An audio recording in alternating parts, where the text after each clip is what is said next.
Hello hello, j'espère que vous allez bien. Aujourd'hui je vous présente mon book haul du mois de mars et ça a été l'un de mes plus gros mois en termes d'achat livresque. Je crois que j'ai jamais autant craqué en un seul mois.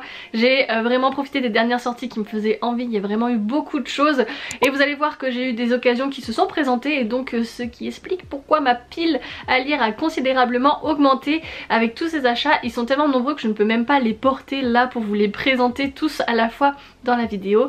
Bref, on va du coup passer à la suite parce que je crois qu'en total il y a quand même un peu moins d'une vingtaine de livres, donc ça en fait beaucoup.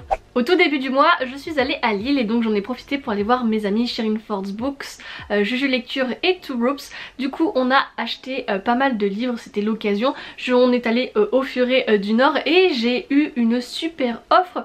Donc je me suis empressée d'acheter Percy Jackson et les dieux grecs. Hop, voilà, c'est mieux comme ceci.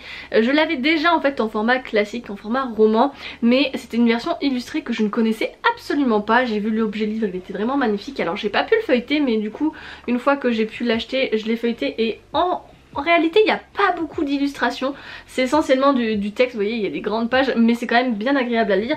Les illustrations rajoutent quand même un petit peu de charme et donc quand j'ai vu qu'il était au prix de 25 €, je me suis dit waouh, ok, superbe affaire, franchement je vais tout de suite craquer. C'est un très très beau livre et vous savez que je suis extrêmement fan de l'univers de Percy Jackson, donc voilà, rien qu'en tant que collectionneuse je me suis dit qu'il fallait qu'il soit dans ma bibliothèque. En plus de cela, quand je suis allée en caisse, il est passé à moitié prix. Alors je sais pas pourquoi, c'était pas du tout indiqué dans les rayons ni quoi que ce soit. Et quand j'ai regardé sur Amazon, en fait il était aussi à moitié prix, donc peut-être qu'il y avait une promotion pour écouler le stock, enfin bref, je n'ai aucune idée. Et j'avais un chèque de 5 € que j'ai utilisé, donc au total il m'est revenu à 7 €. Donc autant vous dire que franchement à 7 € je ne pouvais pas me priver de cet achat assez compulsif, mais en même temps voilà, l'occasion n'allait pas se représenter devant moi et je le trouve vraiment très très très beau. Dans cette histoire en fait c'est complètement annexe de l'histoire de Percy Jackson, c'est juste le héros, donc Percy Jackson, qui raconte les mythes et légendes autour des dieux grecs principaux. Donc j'avais déjà commencé à le lire l'année dernière et c'était pas du tout à quoi je m'attendais parce que je pensais vraiment qu'on allait suivre Percy Jackson dans une nouvelle aventure. Pas du tout, hein, c'est vraiment juste on retrace les mythes et légendes autour des grecs, des dieux et déesses grecs, donc c'est pour ça que je l'avais mis en pause, il faudrait que je le reprenne et voilà, ce format il est magnifique. Du coup vous le retrouverez derrière moi, juste là je l'avais mis la dernière fois, enfin depuis le début du mois il était derrière moi, mais vraiment j'aime trop, très très joli. Bon, en réalité le livre que je vais vous présenter il est peut-être déclinable en 3 livres et il était peut-être plus au mois de janvier que au mois de mars, mais donc Rémi donc m'avait mis de côté ce livre-ci, donc c'est Le Prince Captif, l'intégrale, que je lui avais demandé de me prendre dans cette version là puisqu'il était à 40 € et il y a 3 livres il me semble dedans, 2 pour sûr, 3 il me semble, et je trouvais que c'était vraiment avantageux d'un point de vue économique d'avoir ce format intégral, surtout que la version nous permet de le lire de façon plus agréable. Je sais que c'est un livre où les sujets et les trigger warnings sont extrêmement nombreux, donc faites attention, c'est un public averti, mais je voulais vraiment découvrir pourquoi il y a toujours cette hype autour de cette histoire, mais qui est aussi très mitigée. J'ai eu des retours de collègues qui m'ont dit que c'était vraiment particulier, surtout que certains sujets n'apportent rien à l'intrigue et que c'était vraiment too much. Donc je vais voir, c'est vraiment en fait le format livre qui m'intéressait là pour le coup plutôt que le format collector, car c'est beaucoup plus pratique à lire et beaucoup plus avantageux et économique. Donc voilà pourquoi j'ai pris celui-ci. Et j'ai un doute, mais il me semble que c'est la même dessinatrice que celle qui a fait les couvertures de Absolu, puisque normalement les deux couvertures des tomes 1 et 2 il me semble que c'est cela, donc ça ressemble très fortement. Je veux pas dire de bêtises, j'ai oublié de me renseigner juste avant cette vidéo. Enfin bref, du coup voilà, je sais pas plus que ça ce qu'il y a dans cette histoire, mais je pense que vous avez peut-être entendu déjà parler de tout ceci sur les réseaux sociaux parce qu'il est extrêmement populaire comme histoire, mais voilà, je veux pas non plus me faire spoiler plus que ça. J'ai une petite idée on va dire et je préfère ne pas en savoir plus pour ce résumé et découvrir et me laisser la surprise dans ce livre, même s'il faut vraiment faire attention au trigger warning pour celui-ci. Encore une fois sur l'île nous en avons profité pour aller dans une librairie en VO et je voulais vraiment m'acheter une romance. Alors j'ai vraiment longtemps hésité à savoir laquelle j'allais prendre. Je lisais les résumés, hein, les quatrièmes de couverture pour voir et la première page pour comprendre un petit peu le style d'écriture de l'auteur ou l'autrice qui pourrait me plaire et qui serait facile à lire parce que vous savez en anglais je prends 2 fois plus de temps pour le lire, mais j'ai envie d'y plonger un peu plus. Alors les univers de fantasy j'ai totalement abandonné parce que c'est vraiment assez complexe, et les romances c'est assez simple généralement, c'est assez contemporain comme style d'écriture, c'est beaucoup plus moins... Enfin c'est beaucoup plus moins, ça se dit pas. C'est moins complexe en fait finalement parce qu'il y a moins de mots techniques et aussi de mots inventés, parce que parfois on sait pas si c'est un mot inventé ou si c'est un mot anglais qu'on ne connaît pas. Bref, du coup je me suis penchée sur One Last Stop, qui est donc écrit par Casey McKinston. Je sais donc qu'il s'agit d'une romance FF, donc on va suivre ces deux jeunes femmes, Auguste et Jane, donc qui sont en plus pas des adolescentes, il me semble qu'ils sont dans leur fin de vingtaine voire trentaine, donc je me dis que ça peut être vraiment très sympa de voir une romance un peu plus adulte entre deux femmes, donc voilà, ça m'intéresse très fortement, surtout qu'il a fait un petit peu le buzz hein, sur les réseaux sociaux, enfin pas le buzz mais en tout cas il est très connu pour ceux qui sont fans de romance. Il me semble qu'il est déjà traduit aussi en France, donc si ça vous intéresse n'hésitez pas à vous pencher sur le sujet. Enfin bref, moi ça m'a l'air d'être une romance toute mignonne que je pense me garder pour cet été. Ensuite nous avons fait un concept pour la chaîne de Two Ropes, donc je vous mets sa chaîne en barre d'infos et vous allez en découvrir un peu plus aussi dans le prochain vlog lecture pour la semaine prochaine. Mais donc j'ai acheté 3 mangas, j'ai pas trop envie de vous les spoiler parce que je voudrais que vous les découvriez en même temps que moi, mais donc c'était très sympa et ça me change de ma zone de confort, vraiment je ne me serais jamais tournée vers ces mangas, donc on va découvrir ça ensemble dans le prochain vlog lecture. Bref, je vous en dis pas plus, voilà, sachez juste que j'ai eu 3 mangas ce mois-ci. Et oui, tous ces achats je les ai effectués avant le 4 mars, donc ça laissait présager quand même un mois de mars assez chargé en termes d'achats, puisque nous n'avons pas encore parlé des sorties littéraires qui m'intéressaient. Je vous en avais fait une vidéo même tellement il y en avait et que je voulais vous les présenter, donc c'est ce que nous allons faire, nous allons parler des dernières sorties en date. Donc dans un premier temps j'ai reçu Sikander et la vengeance des dieux, écrit par Zarvat Shabak, publié chez Bayard Jeunesse, que j'ai reçu en service presse. Je vous ai déjà fait un retour puisque je l'ai lu. Généralement les services presse je les lis assez rapidement et ça a été une lecture très mitigée, donc si vous voulez découvrir ça je vous invite à aller regarder ma dernière vidéo ou mon dernier TikTok. Donc c'était l'histoire de Sikander, un jeune homme qui est un immigré irakien avec sa famille et qui avait un grand-père môme mais qui est décédé, et un jour il va être attaqué par un dieu de l'enfer qui souhaiterait récupérer quelque chose qu'il a volé, et donc il va essayer de se défendre évidemment et il va rencontrer des personnes qui vont l'aider dans cette aventure. Bref, on redécouvre du coup une réécriture de mythes mésopotamiens, donc c'était super intéressant de découvrir une autre culture, mais l'ambiance était vraiment très glauque et particulière. Je n'en dis pas plus pour pas trop vous spoiler, et si vous intéresse vous laissez encore un petit peu de suspense, mais voilà, du coup si ça vous intéresse une lecture jeunesse autour de mythes qu'on ne connaissons pas, je vous invite à vous pencher sur le sujet, il est déjà donc sorti. Le mois de mars a été assez riche en termes de sorties autour de la mythologie grecque. J'en ai 4 à vous présenter que j'ai sélectionné. Bien sûr il y en avait un petit peu plus mais j'ai essayé d'être raisonnable. Déjà dans un premier temps, au tout début du mois, nous avons eu un tome 2. Donc il s'agit de Le Palais d'Ulysse, qui est donc la suite de Pénélope, reine d'Ithaque, que je me suis empressée d'aller acheter en hardback donc le jour de sa sortie, puisque le premier je l'ai en hardback et que je le trouve vraiment magnifique, et donc j'ai craqué. Regardez, vraiment très joli avec le radeau d'Ulysse juste ici. Je ne vous fais pas de résumé car il s'agit d'un tome 2 et que je n'ai pas encore lu le tome 1, mais vous vous doutez bien que nous sommes dans une réécriture féminine du mythe d'Ulysse, donc du point de vue de Pénélope, et donc là on est du côté peut-être du retour d'Ulysse. Bref, je ne sais pas plus, je ne veux pas dire de bêtises, donc je m'arrête ici, mais vraiment un sublime livre et j'ai très hâte de découvrir cette histoire qui, je pense, va être lue cet été. Ce même jour je me suis aussi empressée d'aller acheter Demigods Academy, le premier tome de écrit par Elisa S. Amor et Kira Legend, publié chez Hachette Roman. On m'a vendu ce livre comme étant un crossover entre Percy Jackson et Harry Potter. Je vous arrête tout de suite, ce n'est pas vraiment le cas et j'ai vraiment pas trop aimé ma lecture.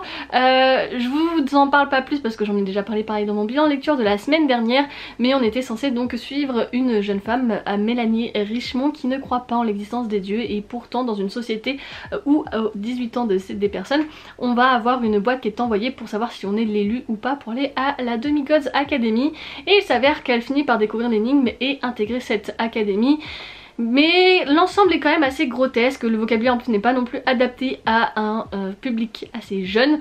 Bref, je m'arrête là moi pour cette saga, j'ai vraiment pas accroché du tout, je vous recommande pas forcément, mais bon on sait jamais, ça peut peut-être vous intéresser, donc je vous le présente.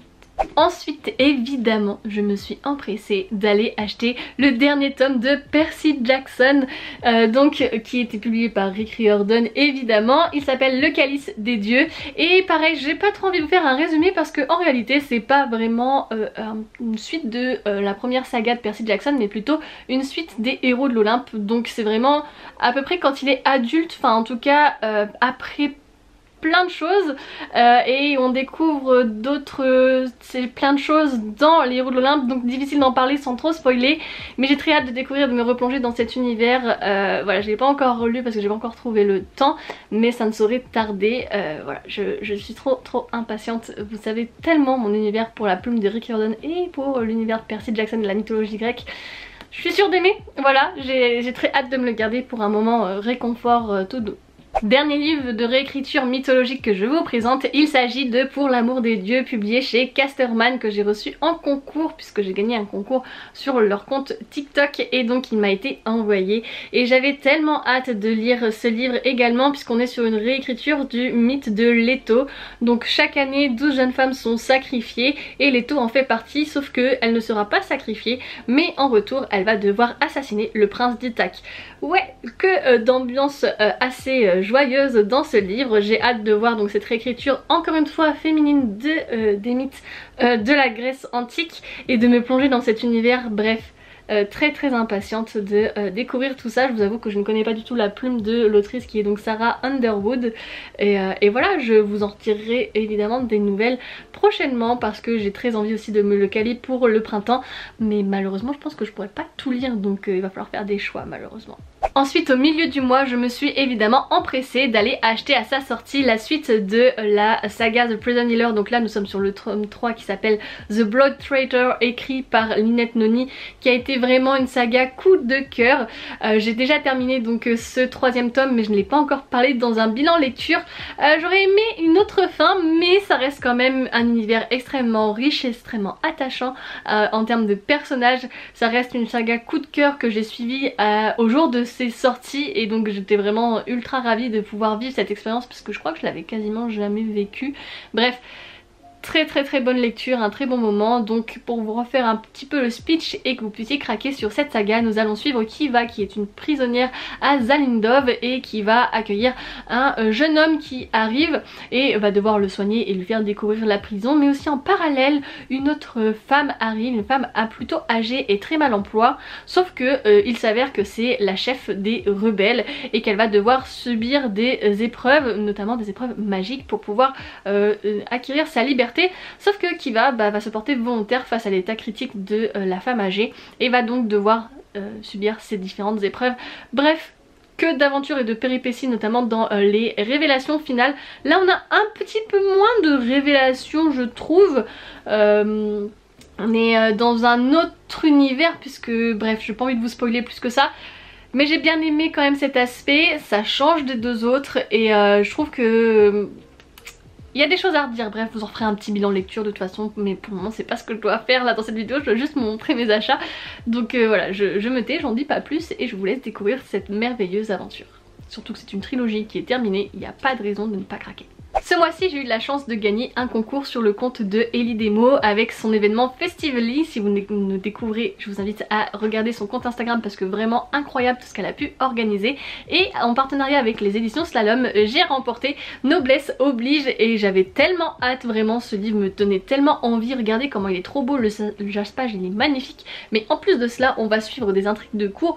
En gros le speech c'est que il n'y a pas eu la Révolution française et donc nous sommes dans un monde qui mélange ancien régime et monde actuel avec les technologies actuelles, puisque nous avons donc une télé-réalité qui va s'installer pour un petit peu distraire justement les nobles.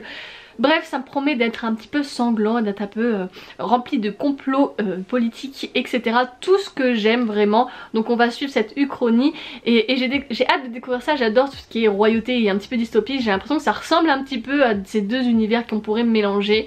Je suis fan d'histoire, donc j'ai hâte de voir ce micmac, cette réécriture de ce que pourrait être notre société. Je pense que ça peut être vraiment très sympa. Enfin, dernier ouvrage que j'ai acheté au mois de mars, et c'est pour ça que cette vidéo a un petit peu tardé puisque c'est une sortie du 29 mars, et oui, donc c'était assez tard. Il s'agit du dernier tome de La Carte des Confins écrit par Marie Réplin, et cette fois-ci donc nous sommes sur l'après finalement de ce qui s'est passé dans les 2 premiers tomes, puisque nous allons suivre des nouveaux personnages. J'ai pas envie d'en dire plus pour pas spoiler encore une fois. Mais en gros, pour vous donner envie de lire et que si vous ne connaissez pas cet univers de La Carte des Confins, nous allons suivre un univers de piraterie mélangé un petit peu à la magie. Le premier tome est un petit peu une réécriture, je trouve, de Pirates des Caraïbes, mais le tome 2 s'en détache totalement et c'est vraiment surprenant et à couper le souffle. J'ai vraiment été surprise. J'ai même lâché ma petite larme au tome 2. Bref, j'ai été très attachée au personnage. On va suivre Kali qui est emmenée dans un équipage de pirates uniquement essentiellement rempli d'hommes, et on va avoir des touches de magie. Bref, c'est un univers très riche et dans lequel nous sommes facilement happés, et donc je voulais lire ce 3e et dernier tome de la saga parce que j'ai vraiment adoré me plonger dedans et hâte de voir où ça va nous mener toute cette histoire. Je trouve que j'ai été plutôt efficace pour vous présenter tous ces livres parce que ça en fait quand même. Alors évidemment, je n'ai pas besoin de vous dire, ma pile à lire est actuellement en PLS total. Je n'ai vraiment pas réussi à avancer, elle s'agrandit au lieu de se réduire. Bref, j'ai quand même espoir de la réduire, hein, je vous rassure, donc vous allez voir mes péripéties, mais je vous rassure aussi également, au mois d'avril, il y a très peu de sorties qui m'intéressent. Je crois que j'ai 2 livres sur lesquels je vais craquer, donc je sais même pas si je vais vous faire un book haul à la fin du mois, mais quoi qu'il arrive, il va falloir que je me calme. Là, c'est vraiment la débandade ce mois-ci, là je ne recommencerai pas autant d'achats, je vous rassure. Là j'ai de quoi faire, je crois, pour les prochains mois. Bref, merci à tous d'avoir regardé cette vidéo jusqu'ici. Si vous l'avez regardé jusque là, je vous invite à mettre un emoji pile à lire dans les commentaires. Ça me fait énormément plaisir de voir vos petits commentaires avec cet emoji. Merci à vous pour votre soutien et de m'avoir écouté jusque là. Pour ceux qui sont nouveaux, n'hésitez pas à vous abonner et à découvrir mes autres réseaux sociaux dans la barre d'infos, notamment Instagram et TikTok, sur lesquels je suis un petit peu plus présent. Et on se retrouve donc très vite pour une nouvelle vidéo sur la chaîne, et surtout n'oubliez pas de vous évader. Ciao ciao!